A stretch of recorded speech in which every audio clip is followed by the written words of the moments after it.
Professora, você vai começar com a sessão, a unidade 4 ou você vai fazer a 3.3?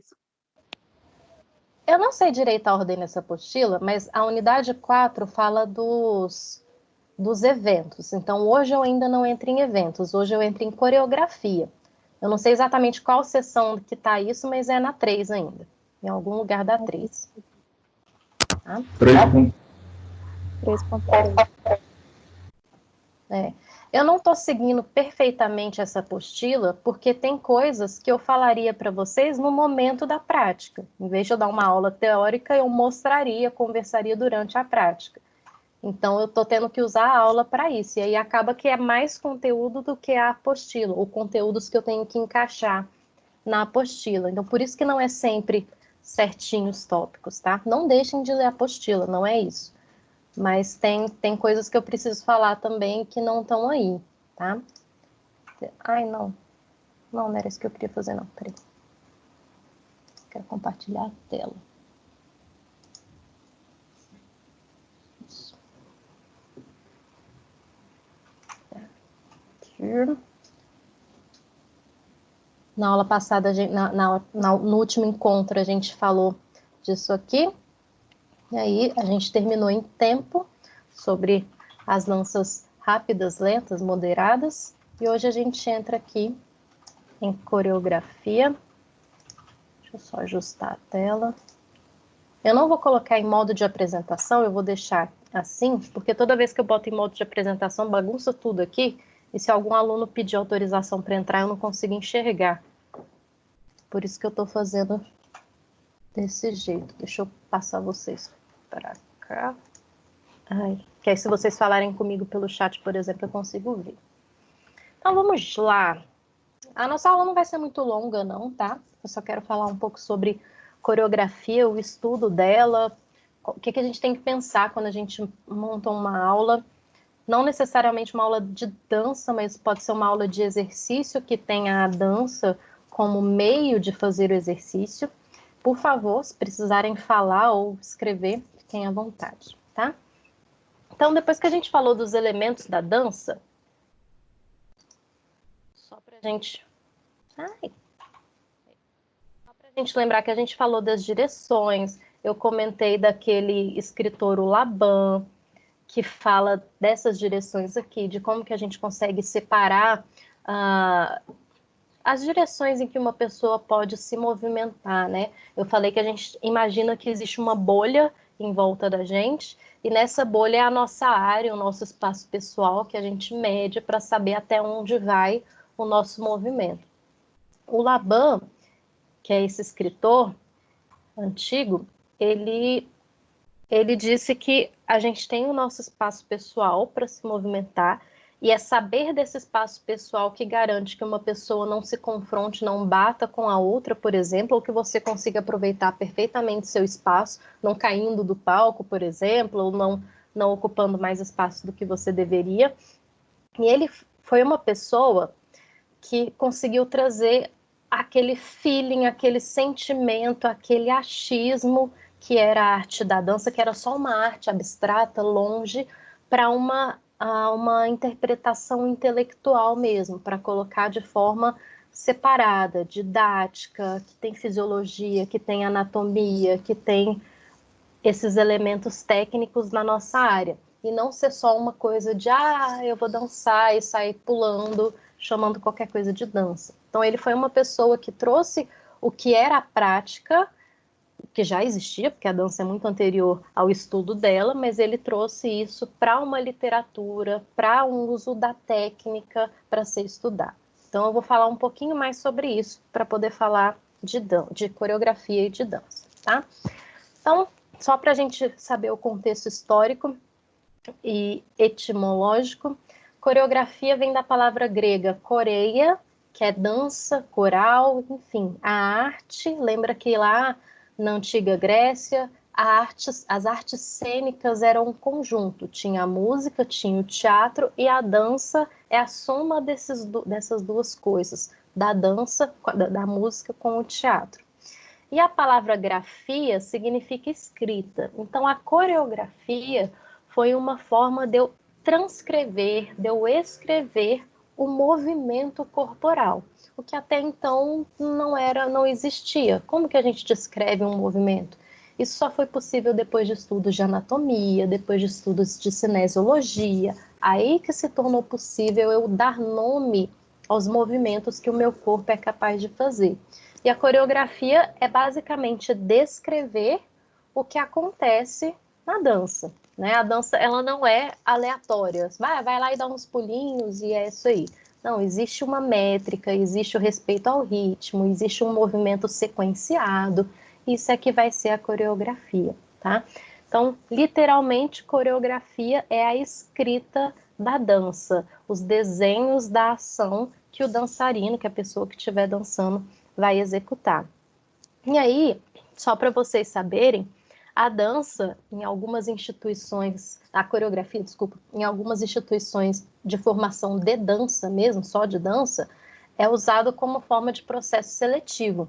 Então, você montar uma coreografia para os outros, ou você descrever uma coreografia como projeto, ou você dançar uma coreografia que você mesmo criou, é um processo seletivo em instituições que são voltadas para a dança, tá? E o estudo da coreografia, ou da arte de coreografar, é chamado de coreologia. Então, também existe a coreografia e a coreologia. O Laban, que é o escritor que eu comentei, foi um grande estudioso da coreologia. E aí, estudando a coreografia, ele chegou nessas 3 palavras como componentes essenciais da coreografia. Eu preciso saber isso antes de montar uma sequência de movimentos para um dançarino ou para você mesmo executar em algum ambiente. Então, ele separou nessas 3 formas.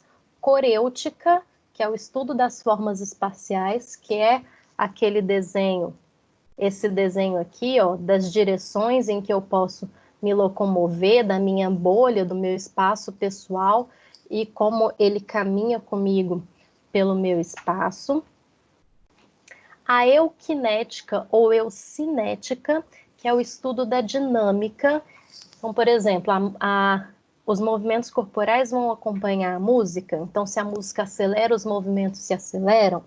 Qual que é a sequência de movimentos que eu devo fazer para expressar o sentimento que eu estou sentindo? São vários movimentos rápidos? É um lento, um rápido, um lento? O estudo da dinâmica do corpo dentro da dança, dentro da coreografia.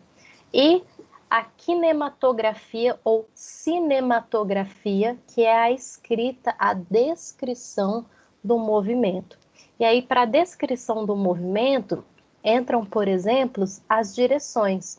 Então, para eu saber o que é o meu movimento, eu tenho que saber qual é a articulação que está se movimentando.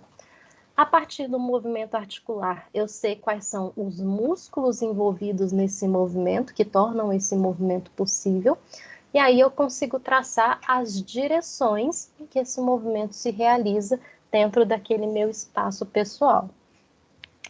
Talvez quando a gente só enxerga alguém dançando, parece que a dança é muito mais intuitiva do que isso. É difícil até entender que a dança é uma ciência, tem uma ciência por trás, não é só, eu acho que isso fica bonito, mexe assim, agora mexe assim, que vai combinar uma coisa com a outra. Não, tem muito estudo envolvido na dança também, tá? E aí, o Laban fala, o que eu comentei, essa frase é dele, que a partir do estudo da coreografia, que é a coreologia, existe a compreensão corporal, então como que o seu corpo vai se mexer naquele espaço e sob aquele ritmo, e a compreensão intelectual das estruturas presentes na manifestação da dança. Então é uma forma de trazer aquilo que eu enxergo para o papel, entendeu? Que é a parte mais difícil, eu acho, de toda a nossa área. Ou pelo menos a parte que eu vejo os alunos mais sofrerem na nossa área é justamente trazer para a compreensão intelectual o que a gente vê, o que a gente sente no sentido de, quando eu faço tal exercício, eu sinto tal músculo. O que que é esse sentimento? Falando de forma técnica e intelectual, né? Sentimento é uma coisa psicológica. Quando eu falo que eu sinto um músculo, não é um sentimento no sentido psicológico, é no sentido de houve contração, houve movimento.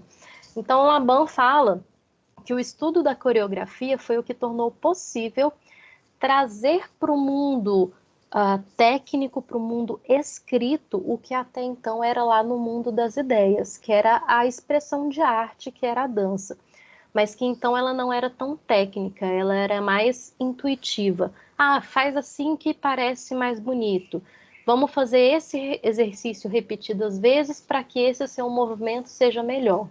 Mas com o estudo da cinesiologia e da educação física, claro, a gente trouxe mais tecnicismo para essa área, deixou de ser um eu acho e passou a ser, tem um estudo, tem uma ciência, tem um livro, né?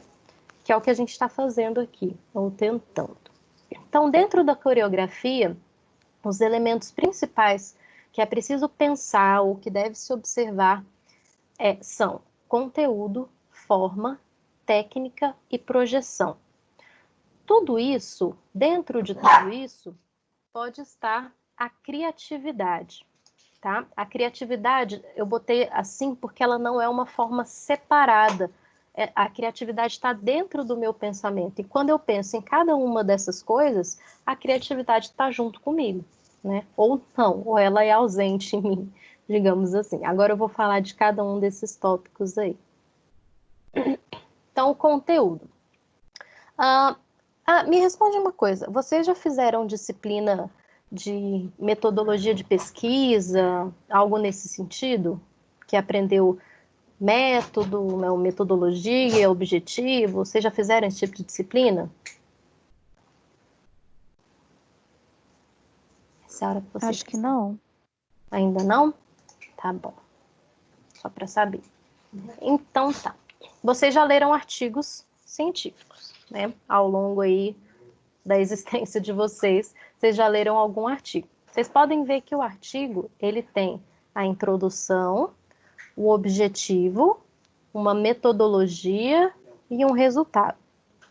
A coreologia ou a montagem da coreografia segue mais ou menos esses parâmetros. Então, o conteúdo vem do objetivo que, como coreógrafo, eu tenho para aquela atividade, para aquela dança, para aquele exercício. Que isso, gente? Para aquele exercício. Foi mal, minha cachorra. E aí, quando eu penso no conteúdo, eu tenho que pensar qual efeito eu pretendo promover em quem ou está assistindo, se for o caso de uma plateia, ou em quem está fazendo a atividade junto comigo, como uma aula de dança, como uma aula de exercício físico que usa a dança como meio de promover o exercício, como jump, fit dance, essas coisas. E aí, a partir do que eu quero promover, do efeito que eu quero ter, é que eu posso começar a pensar na seleção dos movimentos. Então, primeiro eu sei o que eu quero promover, a sensação, o efeito que eu quero promover, aí eu parto para a seleção dos movimentos, para que eu controle esses movimentos, coloque em sequência, tenha uma lógica e a partir daí eu tenho a coreografia. Exemplo prático disso. Alguns exemplos práticos para a gente pensar ou na hora de analisar uma dança, uma coreografia que já existe, ou na hora de montar a sua. Eu tracei esses exemplos aqui. Por exemplo, se eu quero um efeito dramático na minha apresentação, eu quero emocionar pessoas, quero aquela lagrimazinha escorrendo. Faz sentido que a música e os movimentos que eu escolho para fazer parte dessa coreografia serem uma dança de axé, por exemplo? Não faz muito sentido, né? Então, a mensagem que eu quero passar tem que estar conectada com os elementos que eu vou usar para passar essa mensagem. Por exemplo, se eu quero promover uma aula que eu vou ensinar forró, então o meu objetivo é passar o forró, os movimentos do forró, ensinar as pessoas a dançarem forró. Faz sentido que os movimentos que eu use para ensinar isso sejam do tango? Não, porque na hora que juntar a letra, o ritmo, a música em si, com os movimentos que eu programei, uma coisa não vai casar com a outra.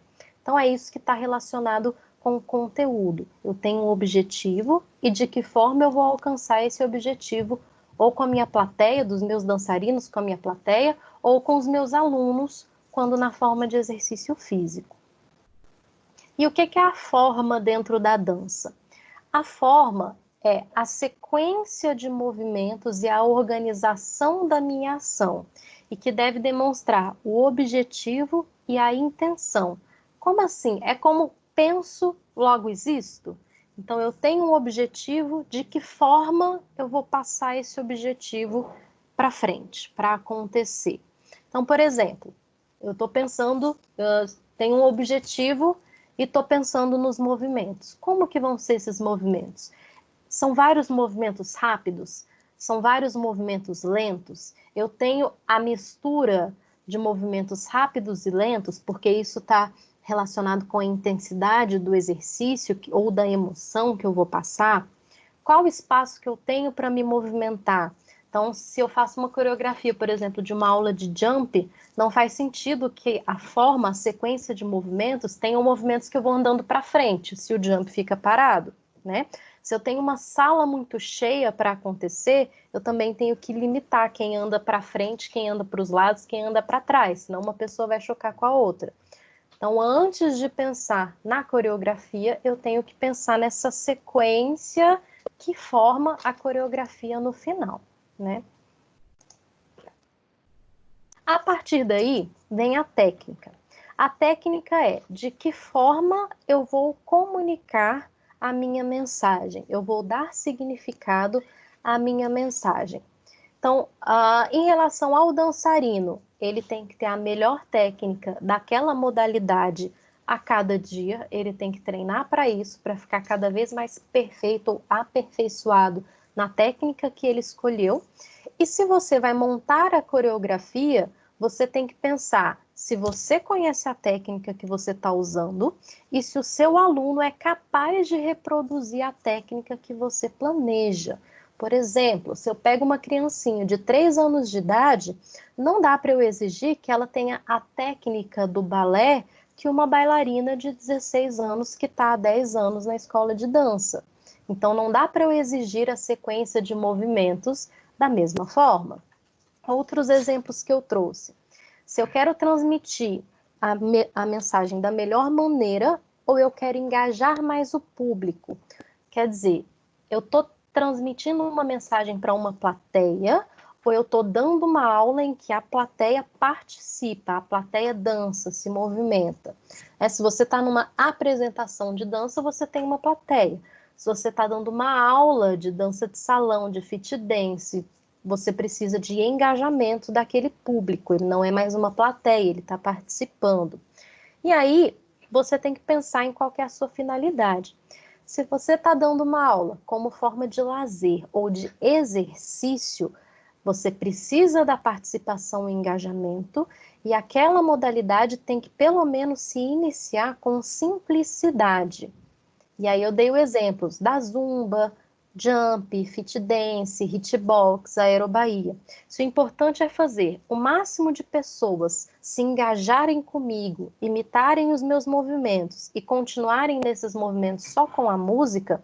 Eu não posso ter uma coreografia extremamente difícil. Eu tenho que ter movimentos mais simples e repetidos. Aí a galera decora e a gente dança junto e se diverte, faz o exercício, que é o objetivo desse tipo de modalidade. Mas se eu tenho uma plateia, então se eu tenho a dança como uma forma de arte, não só como uma forma de exercício, se eu preciso passar emoção, sentimento para quem está assistindo ou narrar uma história, como o balé, o tango, danças folclóricas, a técnica de quem está dançando tem que ser apurada, senão a mensagem não vai ser transmitida. Imagina você assistindo um balé lá, o Quebra-Nozes ou o Cisne Negro, que tem que passar aquela mensagem impactante, você tem que chorar, você tem que amar, e aí uma bailarina que não consegue ficar na ponta do pé, que não faz nada com nada, que cai, que desequilibra toda hora, a sua emoção não vai ter o engajamento que ela precisa. Você vai ficar travando, vai ficar olhando, tipo, que isso? O que eu estou fazendo aqui? Não vai ter o objetivo que você deseja. Por isso que antes de fazer a sua coreografia, você traça um objetivo. Você sabe para quem você está fazendo o quê, né? E quando a dança está na forma de lazer e de exercício, a técnica de quem está dançando não é tão exigida. Você não para uma aula de zumba, por exemplo, para falar para o aluno de zumba, olha, o seu cotovelo tem que estar exatamente a 45 graus, se não está errado, eu vou te tirar ponto. Não, poucas variações não vão ter grande diferença. Então, a pessoa dançando não ter grande técnica, tá tudo bem, porque o objetivo ali é o movimento e algumas pessoas não têm mesmo a capacidade de juntar um movimento com ritmo, que é muito complexo, ou demora para pegar no tranco, né? E por último, dentro daqueles conceitos dos elementos da coreografia, estão a projeção. A projeção é o que fecha o que a dança tem que transmitir, tem que projetar para quem está assistindo ou em quem está dançando, tá? Então a projeção ela é controlada por quem está executando. Seja o seu dançarino que você montou a coreografia e deu para o seu dançarino, sejam os seus alunos que estão fazendo a sua aula como forma de exercício. Claro que esse conceito aqui, ele faz mais sentido quando a gente fala de dança como apresentação, não a fit dance, a zumba, enfim. E aí, quando eu tenho o objetivo, a mensagem que eu quero passar clara, a seleção dos movimentos e da música para passar essa mensagem, o desenvolvimento, quer dizer, a sequência e a dinâmica dos dançarinos dentro daquela mensagem, e a técnica bem executada, polida, eu vou ter a projeção de uma história, de uma mensagem. Essa apresentação vai ter um começo, meio e fim, vai ter a hora de transmitir mais emoção e a hora de transmitir menos emoção, a parte em que eu acelero o coração junto com quem está dançando e a parte que eu relaxo observando quem está dançando também, tá? Deixa eu abrir esse vídeo aqui para vocês. Ele vai abrindo enquanto eu converso. Que é um exemplo. Deixa eu vir para essa janela aqui. Eu não sei se vocês lembram dessa história, desse moço. Ai.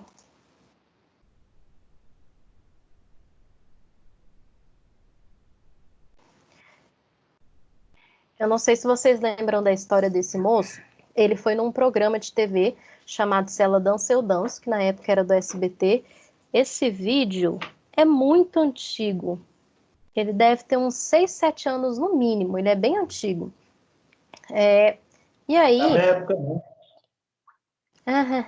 Claro que é engraçadinho.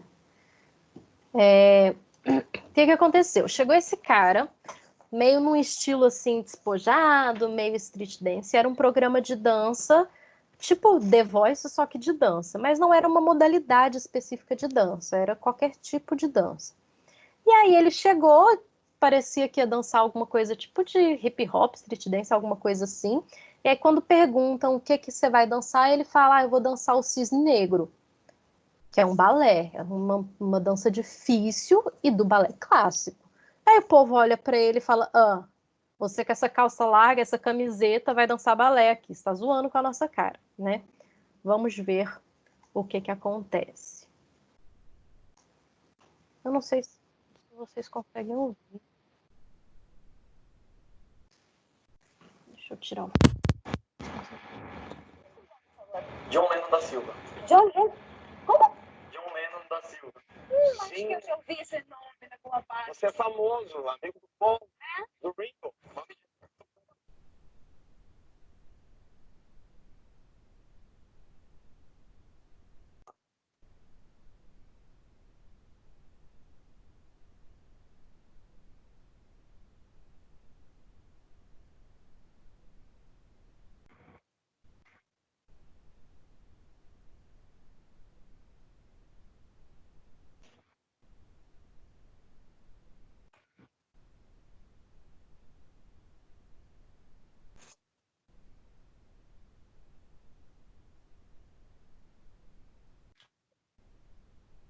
Aí só um exemplo de como que se julga o livro pela capa, né? Essa mulher que estava falando, ela é russa, naturalmente, ela é russa e ela é dançarina profissional. Eu não sei se ela é bailarina de balé clássico, mas ela é dançarina profissional.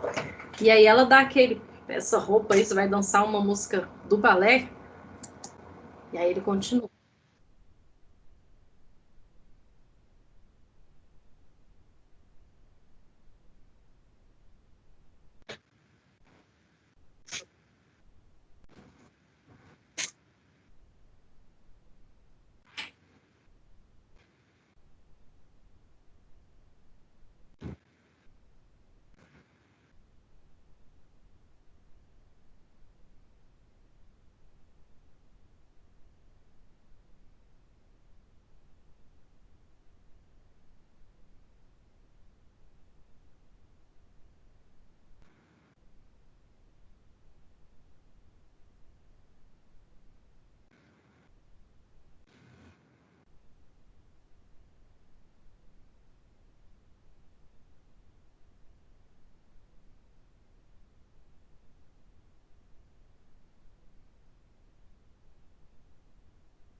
E aí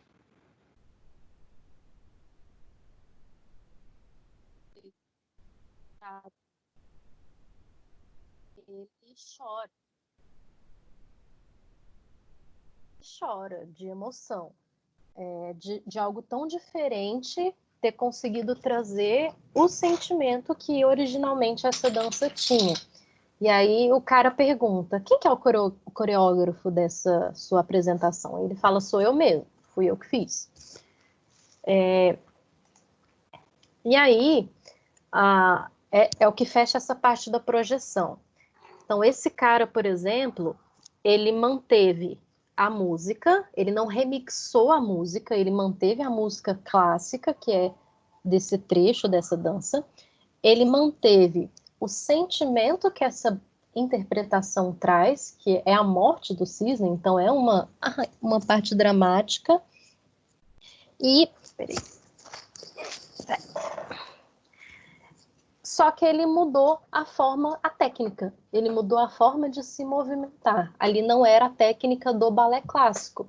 Ele usou a técnica do street dance, que poderia não combinar, poderia ter ficado horrível, mas da forma como ele fez, respeitando parte do que é original e parte usando a criatividade, a parte dele, a técnica dele, ele fez funcionar. Então, assim, dentro do balé, ele usou movimentos que são inaceitáveis, posturas que são inaceitáveis. Mas ele não é do balé. Ele fala que ele é do street dance. E aí, além de aceitável e diferente, porque a música não é do street dance, ele passou a mensagem, ele conseguiu projetar a história, a narração que ele se propôs a contar e passou isso com a técnica que ele escolheu usar, com a forma, com a seleção dos movimentos e com o objetivo de passar a mensagem do trecho da morte do cisne, tá? Eu só quero mostrar para vocês que não existe, é complicado, na nossa área existe muita receita de bolo, mas quando a gente fala de dança, a gente não precisa se limitar à receita de bolo, não precisa se limitar a copiar passos ou estruturas que outros já tenham criados. É possível você usar a sua criatividade e criar você mesmo ou reler o que já existe, fazer uma releitura do que já existe, tá? E aí eu entro para falar de criatividade. Usando o exemplo dele, até onde se sabe, ninguém tinha dançado a morte do cisne com elementos de street dance, sem uma roupa de balé, sem ser o balé clássico, né? E ele, com a criatividade e a técnica, ele transmitiu a mensagem que ele entendia transmitir. E aí, para falar de criatividade, existe muito conceito de que o criativo nasceu assim, e aí ele é criativo porque é criativo, e quem não tem criatividade, fazer o quê? Não é assim. E não é bem assim, tá? A criatividade, ela é muito ligada à arte, porque ela é uma forma de se comunicar diferente, é expressar os sentimentos de várias formas, e não apenas pela fala, ou pela escrita, ou até pelo movimento corporal. E é preciso lembrar que a criatividade não é um dom e não é uma coisa que nasce ou não nasce com alguém. A criatividade é um processo desenvolvido através do aprendizado. O que acontece é que algumas crianças têm mais... como é que eu vou falar? Algumas crianças têm mais estímulos, enquanto ainda criança, para desenvolverem a sua criatividade. E algumas crianças não vão ter esse estímulo. O estímulo que algumas crianças têm é de seguir ordem, de falar, não, é assim que tem que fazer, segue esse e esse passo, não inventa moda. E a criatividade vem justamente desse inventar moda, de pensar soluções de problemas de forma diferente da que talvez exista até então. Uma definição que a criatividade tem é justamente capacidade de solucionar problemas de maneira elaborada em diferentes situações. Isso é criatividade. Então, tem problemas que você pode resolver seguindo os passos de alguém que já teve esse problema e resolveu dessa forma, mas tem problemas que você pode resolver sem copiar alguém, criando a sua forma de resolver esse problema. E o que acontece na maioria, principalmente na infância, é que existe uma tendência da sociedade de encaixar em caixinhas, de deixar quadrado o que poderia ter qualquer forma. Não sei se vocês já viram uma tirinha da escola que mostra as crianças na carteira e aí vários balõezinhos diferentes de pensamento e aí vem alguém e corta o balãozinho. Não, é para ficar todo mundo quadrado. O mesmo balãozinho para todo mundo. E nessa de tolir, né, de cortar, de limitar o pensamento e a capacidade de solução de problema das crianças, principalmente, é que a gente vai apagando na criança a criatividade, a capacidade dela pensar por si só e por si só resolver os problemas, não apenas buscar a solução que alguém já teve para esses problemas, né? São aí o que difere uma pessoa criativa de uma pessoa não criativa são justamente os estímulos e as possibilidades que essa pessoa recebeu, principalmente na infância, de resolver os seus problemas com liberdade de se expressar e de buscar soluções ou não, se ela tinha que se encaixar no padrãozinho, seguir, tem que ser assim, assim, assim, assim, tá? Isso é muito relevante porque... Por que eu estou falando isso, né? Na dança, é uma das maiores oportunidades que as crianças ou as pessoas, de forma geral, têm de se expressar. E se a criança é tolhida no seu processo de aprendizagem, e se você observa que o adulto que foi criado assim chegou sem essa capacidade de se expressar, de ter a liberdade de se expressar, quando ele tem só a capacidade de copiar, de repetir o que alguém mostra, a dança é uma oportunidade que a gente, como professor, vai ter de trabalhar a criatividade dessa pessoa, já que criatividade, se você não aprendeu, você pode aprender. Se você ainda não é criativo, você pode se tornar criativo, você pode mudar a sua maneira de pensar e de observar o mundo. Então, a dança é uma grande oportunidade para se trabalhar a criatividade. E aí serve para você como professor e para os seus alunos quando eles estiverem na sua aula. Como para você como professor, porque a dança não é uma caixinha, não precisa ser repetir o que os outros sabem, não precisa ser copiar a coreografia de uma modalidade que existe, você tem a liberdade de inventar. E para o seu aluno, ele tem a liberdade de descobrir que ele pode fazer fora da caixinha, que ele pode experimentar situações, movimentos, expressões que ele ainda não teve. Tá? Isso serve muito para a criança, e quando eu falo para criança, eu não me limito à área escolar, porque você pode trabalhar com crianças fora da escola, né? Então serve tanto para quem for trabalhar em escola, por algum acaso, mas também para qualquer pessoa que for trabalhar com crianças em qualquer lugar. Lembrando que, tá, a dança, você não vai trabalhar em qualquer lugar, vai ter lugar que não faz sentido você colocar a dança. Mas o ritmo que precede a dança, ele pode ser muito útil em vários lugares. Seguir um ritmo, seguir um compasso, e aí, por que não aproveitar uma dança, uma música que já tem esse ritmo, para deixar a sua aula mais interessante. Vou dar um exemplo. Futebol. Eu participei de um workshop de uma modalidade. Cara, agora eu esqueci o nome do negócio. Esqueci o nome da modalidade. Mas é uma metodologia criada por um professor aqui de Brasília, foi meu veterano, inclusive, que é de futebol, usar o futebol. Pode falar. Freestyle? Não, não é. Crossfoot. Eu sabia que lembrava de crossfit. É crossfoot, de futebol.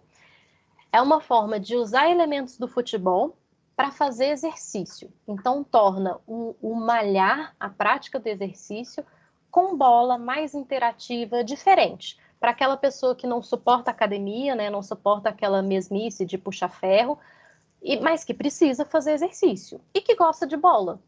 Gosta de jogar uma bola e tal. E aí tem esse crossfoot. E aí, nesse workshop que eu fui, ele botava uma música dessas bem agitadas, a música automaticamente tinha o compasso, e aí ele fazia um ritmo, né? E aí ele fazia as atividades nesse ritmo, né? Ele contava, né, vocês estão sentindo o ritmo, a batida? Então agora faz o movimento tal nessa batida. E aí todo mundo espalhado na quadra e fazendo os movimentos na batida. Então não era uma aula de dança, mas ele usava elementos da dança, como o ritmo, o compasso, para desenvolver uma atividade física, com a bola ainda, que ele usa a bola de futebol. Aliás, é uma modalidade super gostosa de fazer. Eu quero levar ele na Anhanguera para fazer um workshop com vocês, assim que a gente tiver oportunidade, tá? E aí, elementos que vocês precisam pensar antes de elaborar uma coreografia, e que vocês precisam pensar também no sentido de adaptação, quando eu já tenho uma coreografia, mas aquela população, aquele público que está comigo, não foi para quem essa coreografia foi pensada. Por exemplo, se eu tenho uma aula pronta dessas hitbox, fit dance, que são coreografias prontas, aquele quadradinho que só te entregam e fala, vai, repete. Se você quer ter o nome da marca, é isso que você vai fazer. Mas aí, quando você começa, pode ter um aluno seu que não consegue, tipo assim, caminhar e mascar chiclete ao mesmo tempo que tropeça, que não consegue subir escada sem raciocinar, que tropeça e cai. E aí você tem que adaptar uma coreografia que já existe para que ele tenha a capacidade de começar a sua aula e no final ele chegue ao que foi pensado inicialmente, né? Não estou falando para você desobedecer a marca, eu estou falando para você adaptar o meio de chegar até o que aquela marca espera que seja feito, tá? Então, o que eu tenho que pensar antes de elaborar uma coreografia? A faixa etária dos dançarinos. Olha uma coisa interessante. Eu participei de um projeto de dança com pessoas com Parkinson. E aí eram as modalidades, eram os estilos forró e tango. Claro que o tango pegou menos, porque é mais difícil, e o forró pegou muito mais fácil, porque, né, tem mais música e tal. Era gente de 50 anos para cima, nem todos eram idosos mesmo, mas era de 50 anos para cima. Se você colocasse esses forrós que estão na moda agora, essas músicas mais modernas, aí vem até esses estilos mais novos, um brega com não sei o quê, uns forrós mais eletrônicos, cara, não funcionava. E não pela dança, porque era ternário, nesse sentido não mudava. Mas não se adapta, aquele estilo de música não era para aquela idade daquelas pessoas. Aquelas pessoas gostavam de dançar se lembrando de momentos bons de quando eram um pouco mais novos. Então eles queriam ouvir músicas de 10 anos atrás, de 20 anos atrás, aqueles clássicos do forró. Eles não queriam ouvir esse put-put eletrônico que a gente tem aí. Ao mesmo tempo que, se eu fosse dar uma aula para vocês, para gente mais nova que vocês, eu botar uma música de bolero lá, um La Barca, ou querer botar um tango daqueles bem antigos, um Pésame Mucho, também não vai casar com a população, com o público que eu tenho. Mas, por exemplo, existe o tango que é eletrônico, que é gostoso até para quem não sabe dançar tango, é gostoso de ouvir. Eu posso adaptar. Outra Põe uma coisa. calcinha preta lá na aula prática. Repete. Põe uma música do Calcinha Preta ou do Horror Boys. Quando a gente tiver aula prática. Vamos fazer assim? Eu peço para vocês darem essa aula, então, porque eu não sei nem que música esse povo toca. Não, a gente dá a sugestão e a senhora mostra como é que faz. Eu que me vire, né? Engraçadinho. Ô, calcinha preta é antiga. Bota mastruz com leite. Aê! Esses Alceu nomes. Valença também é bom. Alceu Valença é um clássico, com certeza. Aí dá pra gente fazer um mix. Dá pra gente ir lá atrás, num Gonzaguinha da vida, e chegar até o que tem de mais moderno hoje. Fica a dica aí pro trabalho final. Não, tô brincando. Seria o trabalho final se fosse pessoalmente. Professora, você dá aula de dança? Deus me livre. Ah, Tô só tem brincando. gingado, viu? Ah, gracinha! Mas Eu gosto. Eu gosto de dançar, mas eu não sou profissional, infelizmente. Eu nunca parei para fazer aula e me aperfeiçoar, sabe? Professora, quando eu dou aula de viu? É Eu o quê? tenho dá aula de quê? De quê? Macum? O quê? Candomblé, tu? A Cris dá aula de candomblé. Ela sabe os passos tudinho, né, Cris? Aula de candomblé? Candomblé é religião. Professora, Não, tô mas ligando tem ela ela tá adapta. dó, viu? Tem uns Tô passos que ela adapta. Sei. Fiquei curiosa agora. Como é que é essa aula? Quero. Tem um bom batuque, tá bom. Ah, dá para dar aula de dança, misturando os assuntos aí, dá para dar aula de dança com a capoeira, que é uma luta, mas tem gingado, né? Dá para mudar, misturar essas duas coisas. Bom, continuando. O nível técnico dos dançarinos. Lembra que a gente chegou a fazer uma aula que a gente ficou em roda e tinha que passar os objetos cantando Escravos de Jó? Meu Deus, né? A gente vê que tem gente que não tem ritmo, que não tem coordenação motora, que cabeça e movimentos não se encaixam. Então, assim, você precisa saber com quem você está lidando para a aula não ser nem impossível para algumas pessoas e nem chata e não desafiadora para outras pessoas. Por que que algumas modalidades muito simples, como fit dance, hitbox, simples no sentido de movimentos a serem explorados, por que que elas têm que ter muitas músicas e músicas sendo atualizadas o tempo todo? Tem que sair a música, a coreografia, sair a música, a coreografia. Porque como elas são simples, elas são menos desafiadoras. E aí, tive o desafio de decorar a coreografia, conseguir dançar, venci, acabou a graça. Ficar só repetindo o que eu já aprendi, aí eu desmatriculo, eu deixo de ir naquela aula. Aí tem que vir uma coreografia nova para me desafiar de novo, para eu decorar de novo, e aí ir aumentando o repertório. Então, por que que essas danças, assim, precisam de muitas músicas ou perdem público? Por causa desse desafio técnico.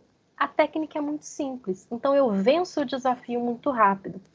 E por que que às vezes tem gente que desiste de danças mais complexas, tipo o balé clássico, o jazz, até o hip hop, porque às vezes é difícil demais. Quando ele chega na aula, ele não consegue, não sabe para que lado que vai, não faz nada e aí não dou conta, não vou mais fazer, né?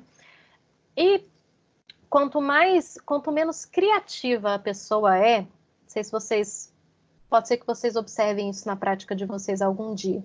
Quanto menos criativa a pessoa é, menos resiliente ela tende a ser também.